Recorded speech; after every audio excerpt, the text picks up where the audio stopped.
Good afternoon friends, आप सभी का फिर एक बार मेरे चैनल पे स्वागत है। Accounting by Apte A+A। मेरा नाम है चारुदत्ता आपटे।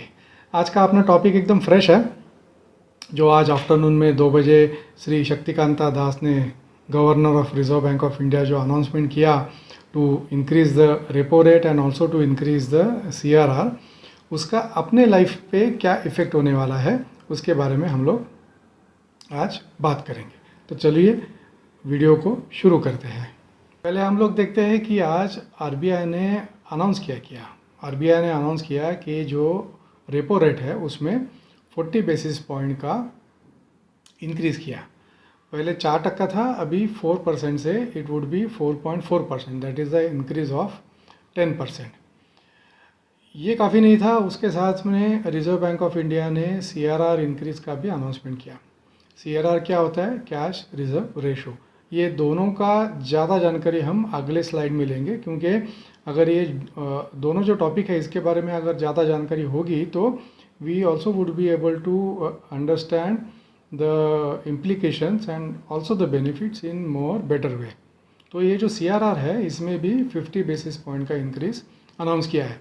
पहले 4% था, अब 4.5% किया। इसका मतलब क्या है अपने लिए? जिन्होंने भी लोन लिया है, पर्टिकुलरली हाउसिंग लोन जो लिया है, उसका EMIs are going to go up. इधर EMIs वुड गो अप, और जो लोन का जो टेन्योर है वो थोड़ा बढ़ने वाला है। इसका बेनिफिट भी होगा। जो लोग नए सिरे से बैंक में FD खोल रहे हैं उनको ये इंटरेस्ट रेट हाइक का बेनिफिट डेफिनेटली मिलेगा। और इसका और एक साइड इफ़ेक्ट क्या हुआ? 1-1.5 बजे तक तो स्टॉक मार्केट आज अच्छा खासा चल रहा था। मैं मेरा ट्रेडिंग ट्रैक कर रहा था तो स्टॉक मार्केट तो अच्छा खासा चल रहा था, लेकिन जैसे ही ये अनाउंसमेंट हुआ 2:30 के बाद निफ्टी ऑलमोस्ट डे हाई से 500 पॉइंट से नीचे गिर गया। और if we compare with yesterday's close, Nifty almost fell by close to 400 points. तो पहले समझने की कोशिश करते हैं कि ये रेपो रेट मतलब क्या है। Repo rate is nothing but a rate at which Reserve Bank of India lends money to other banks। बहुत से बैंकों को शॉर्ट नोटिस पे रिजर्व बैंक से पैसा लेना पड़ता है to lend it to its borrowers. तो वो जो पैसा है वो रिजर्व बैंक ऑफ इंडिया पहले 4% से देता था, अभी 4.4% से बैंक को लेंड करेगा।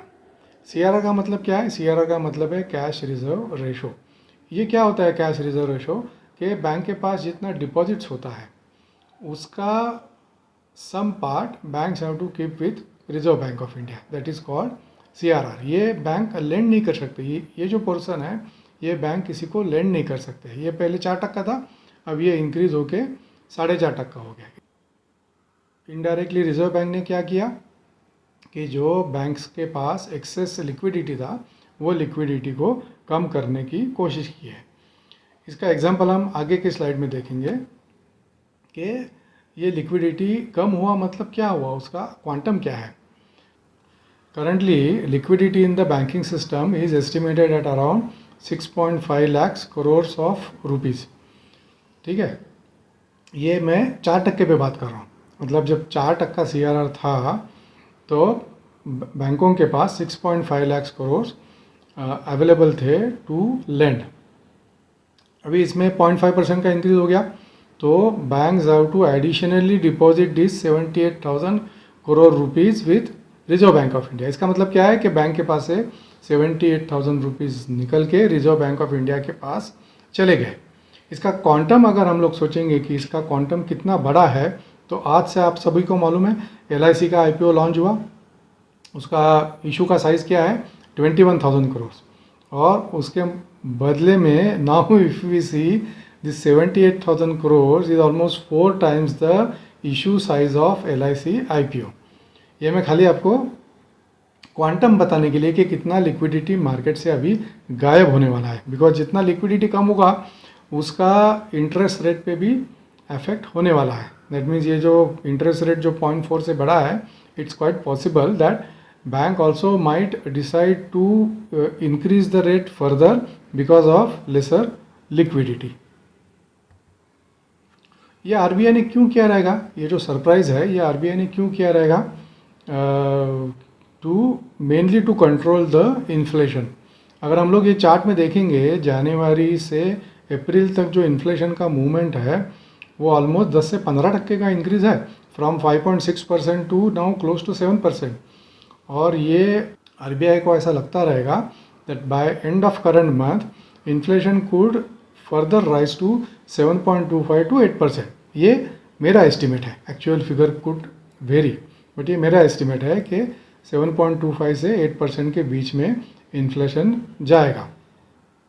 तो मुझे ऐसा लगता है कि रिजर्व बैंक ने ये एक प्रीएम्प्टिव मेजर लिया है, preventive measure to control the inflation further. और क्या रीज़न हो सकता है?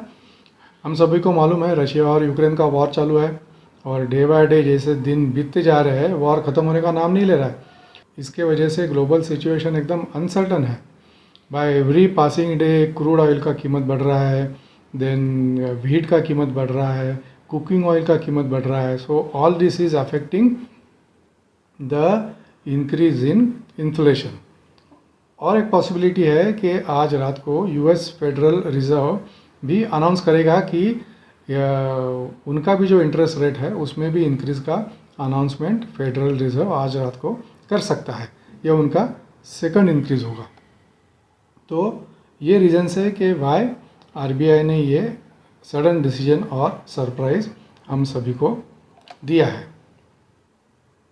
तो अभी हम लोग देखेंगे कि ये जो इंक्रीज़ तो अभी हो गया, इसका इम्पैक्ट क्या होगा अपने ऊपर, अपने डे टू डे लाइफ में। नेचुरली जिन्होंने लोन लिया है उनको अभी हायर इंटरेस्ट पे करना पड़ेगा। हायर इंटरेस्ट का मतलब क्या? उनका EMI is going to increase और the tenure of the loan is going to increase. Lower liquidity, CRR increase करने से लिक्विडिटी कम हुआ, तो lower liquidity also means lending to few than plenty. पहले बैंक्स के पास लेंडिंग का लिक्विडिटी, दैट मीन्स बैंक के पास अवेलेबल कैश लेंडिंग के लिए ज़्यादा था, अभी उसमें कमी आ गई। So naturally this is also going to affect the interest rates in future. But इसका एक बेनिफिट भी होने वाला है, जो इंक्रीज़ हुआ है उसके वजह से RBI is expecting that in coming days, in coming months inflation is going to cool down. मतलब जो कीमतें बढ़ने का जो सिलसिला है वो थोड़ा थमेगा और आगे जाके कम होगा। Point to be noted here is, if आज का जो सरप्राइज राइज है, if that is going to be a signal of U turn in the interest rate cycle. ये मैं क्यों बोल रहा हूँ? क्योंकि 2019 से रिजर्व बैंक ने इंटरेस्ट रेट बढ़ाया नहीं। इनफैक्ट 2019 से इंटरेस्ट रेट में कमी हुई है। तो now this is the first time in almost 2-3 years that reserve bank has increase the interest rate. ये अगर आगे कंटिन्यू होने वाला है तो इसके कुछ फ़ायदे भी हैं और कुछ अपने लिए नुकसानदायक भी है। फ़ायदा क्या है? तो फिक्स डिपॉजिट के ऊपर जो इंटरेस्ट है नेचुरली वो भी इंटरेस्ट रेट बढ़ेगा। तो अगर हम लोग कुछ नया एफडी ओपन करने वाले हैं या करंट एफडी का कुछ अपना रिन्यूअल आ रहा है, तो मेरे हिसाब से अभी लॉन्ग टर्म करने के बजाय शॉर्ट टर्म करना चाहिए। शॉर्ट टर्म क्या है? Less than 1 year। Instead of renewing the FD for say 3 years, 4 years, 5 years, better to renew और open a new FD for a shorter term. अगर किसी को लोन लेना है, सपोज पर्सनल लोन लेना है, कार लोन लेना है या हाउसिंग लोन लेना है, उसको थोड़ा स्पीड अप करना पड़ेगा। सो दैट देन अगर ये साइकिल ऐसा ही रहने वाला है, अगर इंटरेस्ट रेट बढ़ने ही वाला है, तो it is better to take the loan now only to avail the lower interest rate, क्योंकि आगे जाके बढ़ने वाला है। Existing borrowers also will have to pay higher EMIs पे उसका क्या इफेक्ट होगा उसका एक एग्जाम्पल देखते हैं छोटा सा। अगर किसी ने 30 लाख का लोन लिया है जिसका लोन का पीरियड है 20 साल एट 6.8%, करंटली लोन 6.8% से मिल रहा था। सो 30 लाख का लोन 20 साल का tenure at 6.8%, current EMI is 22,900 rupees. अभी रेट तो इंक्रीज़ हो गया, 6.8 से 7.2 हो गया, तो ये जो 0.4% जो बढ़ा है उसके वजह से same amount of loan for same tenure 720 रुपये से EMI बढ़ने वाला है। तो टोटल EMI होगा 23,620 रुपीज़। ये 720 रुपये से अपना लिक्विडिटी कम होने वाला है। तो जैसा मैंने पहले बोला, ये जो रेट हाइक है उसके वजह से all new loans will be impacted, be it a car loan, be it a home loan और be it a housing loan. But ये जो इंक्रीज़ हुआ है इससे जिन्होंने फिक्स रेट पे लोन लिया है, फॉर एग्जांपल अगर आपने कार लोन लिया है या आपने पर्सनल लोन लिया है तो नॉर्मली वो फिक्स रेट पे होता है और उसका ईएमआई का जो टेन्योर है वो भी फिक्स होता है। तो ये लोन जिन्होंने लिया है उनको कुछ एज ऑफ नाउ चिंता करने का ज़रूरत नहीं है। लेकिन जिन्होंने home loan floating interest rate पे लिया है, डेफिनेटली ये जो रेट हाइक है ये उनको एडवर्सली अफेक्ट करेगा और उनका ईएमआई हो या लोन का टेन्योर हो वो बढ़ने वाला है। Normally banks prefer to increase the tenure than increasing the EMI. लेकिन अपने लिए बेनिफिशियल क्या है, अगर हमने लोन लिया है तो हम लोग क्या कर सकते हैं।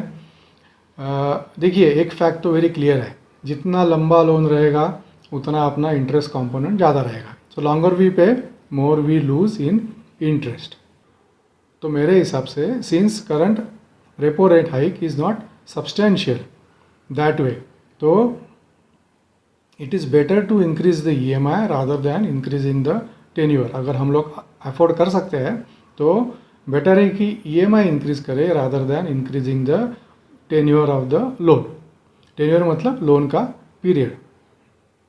अगर लोन अपना पुराना है तो उसका बेसिस क्या है वो लोन का वो चेक करें।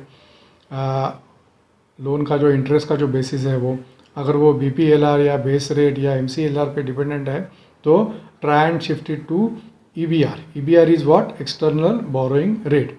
मेरे हिसाब से ये अगर अपना लोन एक्सटर्नल बोरोइंग रेट पे अगर डिपेंडेंट है तो थोड़ा इंटरेस्ट रेट में उसका बेनिफिट होता है।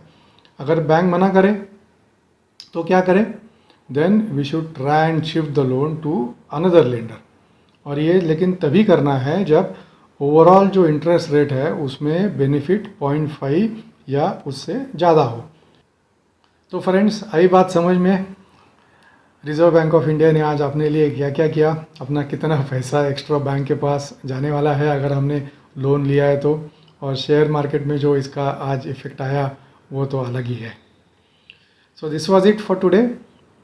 Thank you for your time. अगर ये वीडियो आपको पसंद आया रहेगा तो प्लीज़ मेरे वीडियो को लाइक कीजिएगा, मेरे चैनल को सब्सक्राइब कीजिएगा। आगे जाके भी ऐसे करंट अफेयर्स पे इंफॉर्मेटिव वीडियोस मैं डालने वाला हूँ। तो अगर आप सब्सक्राइब नहीं करेंगे तो आपको नोटिफिकेशन नहीं आएगा। नोटिफिकेशन नहीं आया तो you will not be able to see my videos. So please subscribe and share my videos to also your friends. Thank you very much for your time.